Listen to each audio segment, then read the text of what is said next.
Assalamualaikum warahmatullahi wabarakatuh. Perkenalkan, nama saya Nurul Anissa dengan NIM 204001228086. Materi yang akan dibahas yaitu 1. Islam masuk Nusantara, 2. Islam masa penjajahan, 3. Islam masa kemerdekaan, 4. Seni Islam dalam perkembangan budaya modern Indonesia, 5. Tokoh-tokoh Islam di Indonesia. Islam masuk di Nusantara. A. Proses masuknya Islam ke Nusantara. A. Teori sejarah masuknya Islam ke Indonesia. 1. Teori India Gujarat. Sejarah masuknya Islam di Indonesia adalah melalui India Gujarat. Teori India atau teori Gujarat adalah teori yang menyebutkan bahwa agama Islam masuk ke Indonesia melalui para pedagang dari India Muslim Gujarat yang berdagang di Nusantara. Pada abad ke-13, para saudagar dari Gujarat yang datang dari Malaka kemudian menjalin relasi dengan orang-orang di wilayah barat di Indonesia. Kemudian setelah itu terbentuklah sebuah kerajaan Islam yang bernama Kerajaan Samudra Pasai. Malik As-Saleh yang merupakan salah satu pendiri Kerajaan Samudra Pasai, bahkan makam salah satu wali Songo yakni makam Maulana Malik Ibrahim juga memiliki batu nisan khas Gujarat seperti makam Malik As-Saleh. 2. Teori Arab Mekah. Islam masuk ke Indonesia langsung dari Arab Mekah pada masa kekhalifahan. Teori ini didukung oleh Jesse Van Leur hingga Buya Hamka atau Abdul Malik Karim Amrullah. Buya Hamka menjelaskan bukti-bukti masuknya agama Islam di Indonesia ini adalah berupa sumber dari naskah kuno Cina yang menyebutkan bahwa sekelompok bangsa Arab yang bermukim di pesisir Pulau Samudra pada tahun 625 Masehi. Di kawasan tersebut yang pada saat itu merupakan kekuasaan Kerajaan Sriwijaya, juga ditemukan batu nisan yang bertuliskan nama Syekh Rukunuddin yang wafat pada tahun 672 Masehi. Arnold yang menyatakan bahwa masa itu bangsa Arab merupakan bangsa yang dominan dalam perdagangan di Nusantara. Kemudian mereka menikah dengan warga pribumi dan berdakwah di Nusantara. 3. Teori Persia Iran. Teori yang menyatakan bahwa asal mula sejarah masuknya agama Islam ke Indonesia dari negara Persia yang sekarang bernama negara Iran adalah teori yang didukung oleh Hussein Dejadiningrat dan Umar Amir Hussein. Dejadiningrat berpendapat jika teori Persia ini selaras dengan asal mula masuknya Islam ke Indonesia. Hal ini dikarenakan menurut Dejadiningrat kebudayaan Islam di Nusantara memiliki banyak kesamaan dengan kebudayaan Islam di Persia. 4. Teori Cina. Teori Cina merupakan teori yang menyebutkan bahwa asal mula sejarah masuknya agama Islam ke Indonesia berasal dari Cina.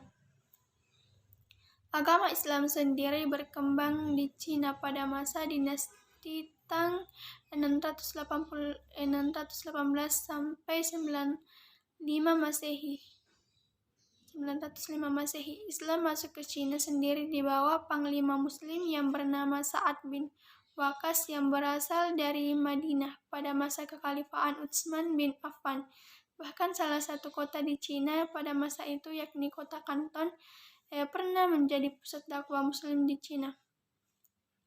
Bukti lain dari teori Cina ini adalah banyaknya pendakwah yang berasal dari keturunan Cina yang mempunyai pengaruh besar pada masa Kerajaan Demak.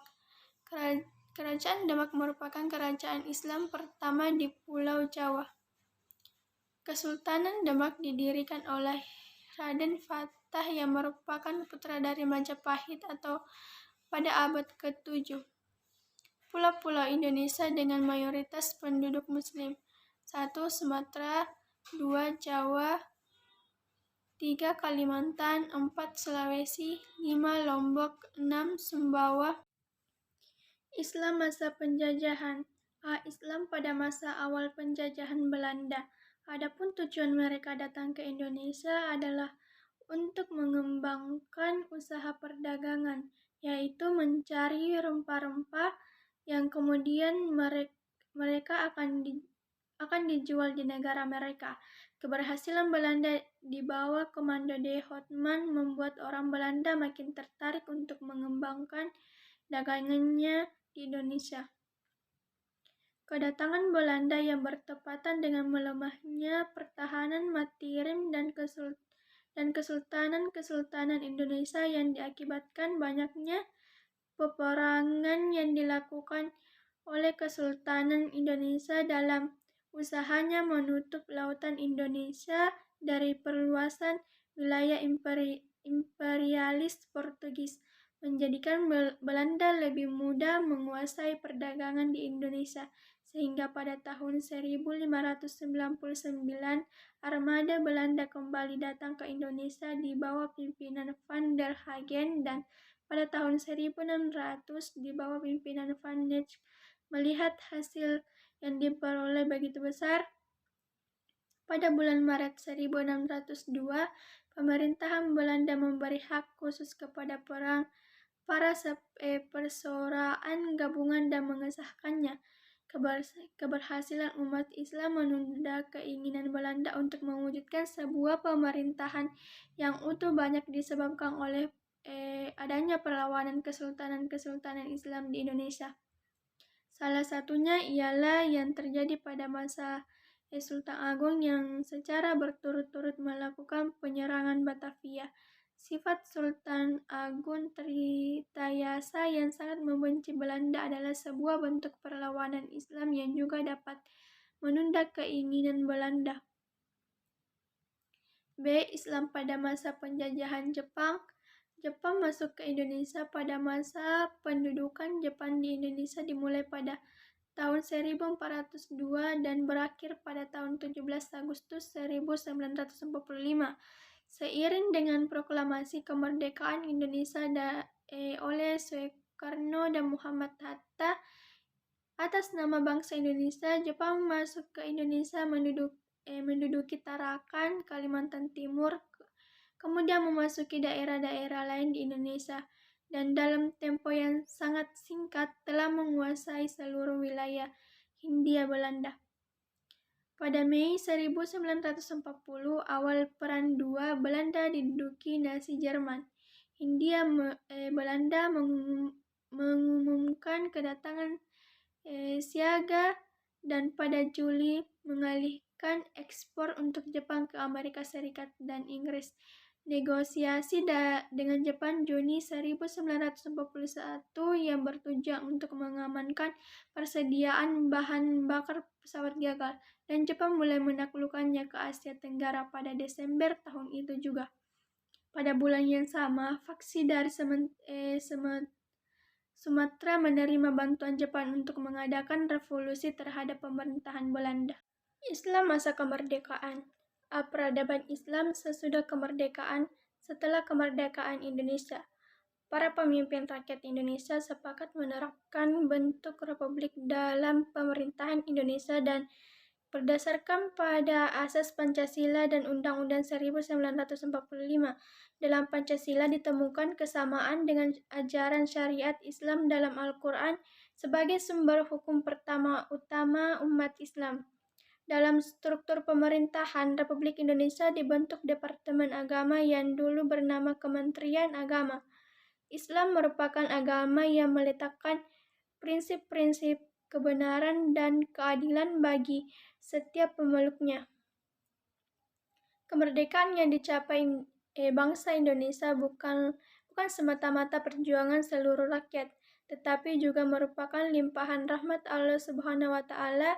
Perkembangan Islam di Indonesia pasca kemerdekaan terlihat pada masa Orde Lama dan dalam masa berlakunya Undang-Undang 1945, Konstitusi 1949, dan Undang-Undang Dasar 1950 berada pada tingkat pengaktualisasian ajaran agama untuk dijadikan sebuah dasar dalam bernegara. Sedangkan pada Orde Baru, perkembangan Islam salah satunya dilakukan dengan pembaruan pemikiran ajaran Islam.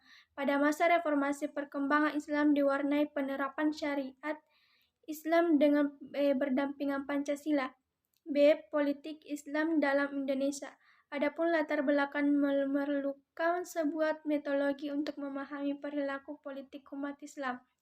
Metodologi ini kemudian menjadi suatu bangunan yang mampu menjelaskan Islam politik pada era reformasi di Indonesia. Di dalam aspirasi politik umat Islam terdapat 3 pola sosialisasi Islam di Nusantara, yaitu 1. Kota-kota menjadi pusat perdagangan dan bisnis komunitas Islam, dan dari sinilah raja atau pengusaha kemudian diislamkan. Sosialisasi Islam digerakkan dari istana seperti pada kerajaan Gorontalo, Bone, Wajo, dan Bima. 2. Unsur-unsur elit kerajaan berguru ke pusat pendidikan Islam di Giri, Gresik seperti dilakukan Ternate. 3. Kesultanan Islam dibantu menaklukkan raja. Pasalnya ini terjadi pada kasus kerajaan Demak yang membantu kerajaan Banjar menaklukkan kerajaan Daha. Asal penguasa harus masuk Islam. C. Arsitektur bangunan Islam di Indonesia. Arsitektur bangunan-bangunan yang ada di Indonesia pada zaman pertumbuhan dan perkembangan Islam di Indonesia. Dari hasil-hasil seni bangunan tersebut ialah Masjid Kuno Demak, Sendanduur Agung Kasapuhan di Cirebon, Masjid Agung Banteng, Baitur Rahman di Aceh, dan di daerah-daerah lainnya.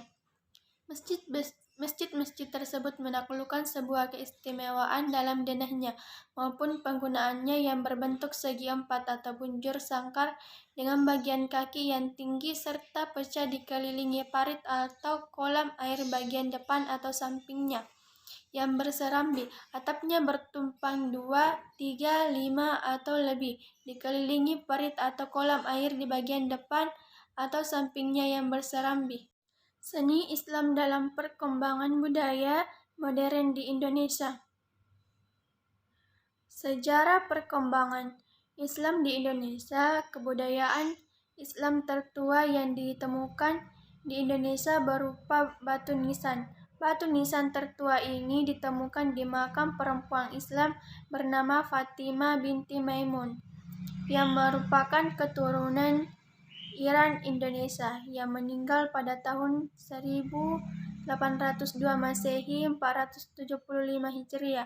Batu nisannya ditulis dalam bahasa Arab dengan huruf kaligrafi bergaya Kufi. Di Pasai ada juga batu nisan Sultan Malik As-Saleh terdiri dari pualam putih yang diukir dengan tulisan Arab yang sangat indah, berisi ayat Al-Quran dan keterangan tentang orang yang dimakamkan serta hari dan tahun wafatnya. Tahun 1297, seni sastra yang berkembang pada awal periode Islam adalah seni sastra yang berasal dari perpaduan sastra pengaruh Hindu-Buddha dan sastra Islam yang banyak mendapatkan pengaruh Persia. Dengan demikian, wujud akulturasi dalam seni sastra tersebut dilihat dari tulisan aksara yang dipergunakan, yaitu menggunakan huruf Arab Melayu, Arab Gundul. Dan isi ceritanya juga ada yang mengambil hasil dari sastra yang berkembang pada zaman Hindu. Kesenian juga menjadi media dakwah Islam. Penyebaran Islam melalui seni juga tidak lepas dari Wali Songo. Sunan Giri berdakwah dengan menciptakan permainan anak seperti jalungan, ilir-ilir, dan cublak sueng, serta beberapa gending seperti Marandana dan Pucung. Sunan Bonang mengubah gemerlang Jawa yang saat itu kental dengan estetika Hindu menjadi gemerlang khas Jawa yang menggunakan instrumen benang. Beliau pula yang merupakan sosok di balik Tenang Tomboati. Sunan Bonang juga seorang dalam yang mengubah lakon dan memasukkan tafsir khas Islam. Sunan Kalijaga menggunakan seni ukir, wayang, gemerlang, serta seni suara suluk untuk sebagai media dakwah. Beliau juga merupakan tokoh pencipta baju takwa, perayaan saketanan, dan lakon wayang Petruk Jadi Raja. Seni tersebut membuat banyak orang tertarik, bahkan berhasil membuat sebagian besar adipati di Jawa untuk memeluk Islam melalui Sunan Kalijaga. B. Eksistensi seni Islam di dalam perkembangan budaya modern di Indonesia. Seni Islam yang dahulunya merupakan bagian yang tidak bisa dipisahkan dari masyarakat, kita bisa ditinggalkan begitu saja. Meskipun kepopuleran seni Islam semakin tergeser sepanjang waktu, beberapa tradisi dan Islam di Nusantara tersebut masih ada hingga kini. Hingga kini dilestarikan juga oleh masyarakat, yaitu satu Barasanji. Tradisi Barasanji yang esensinya menghanturkan pujian kepada Nabi Muhammad SAW adalah tradisi yang usianya setua Islam itu sendiri, karena tradisi ini telah ada semasa beliau masih oleh 3 penyair resmi Rasulullah SAW. Indonesia, Barasanji berisi doa-doa, pujian-pujian, dan penceritaan riwayat Nabi Muhammad SAW yang dilafalkan dengan sesuatu irama atau nada yang bisa dilanturkan ketika kelahiran, kehitanan, pernikahan, dan maulid Nabi Muhammad SAW. 2. Kasidah. Kasidah adalah seni suara yang bernapaskan Islam, di mana lagu-lagunya banyak mengandung unsur-unsur dakwah Islamiyah dan nasihat-nasihat baik sesuai ajaran Islam. Biasanya lagu-lagu ini dinyanyikan dengan irama penuh kegembiraan yang hampir menyerupai irama-irama Timur Tengah dengan diiringi rebana. Tokoh-tokoh Islam di Indonesia. A. Ahmad Dahlan. Ahmad Dahlan dilahirkan di Yogyakarta pada tahun 1869 Masehi dengan nama kecilnya Muhammad Darwis. Setelah beliau menamatkan pendidikan dasarnya di suatu madrasah dalam bidang nahwu, fikih, dan tafsir di Yogyakarta, beliau pergi ke Mekah pada tahun 1890 dan beliau menuntut ilmu di sana selama 1 tahun. Sekitar tahun 1903 beliau mengunjungi kembali ke Mekah dan kemudian menetap di sana selama 2 tahun. Sepulang dari Mekah, ia telah bertukar nama menjadi Haji Ahmad Dahlan.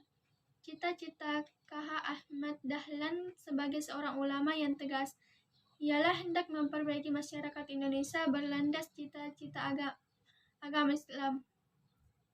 Usaha-usahanya ditunjukkan hidup beragama. Usahanya ditekankan kepada bidang politik yang berlandaskan cita-cita agama. Muhammadiyah menekankan usahanya kepada perbaikan hidup beragama dengan amal pendidikan dan sosial.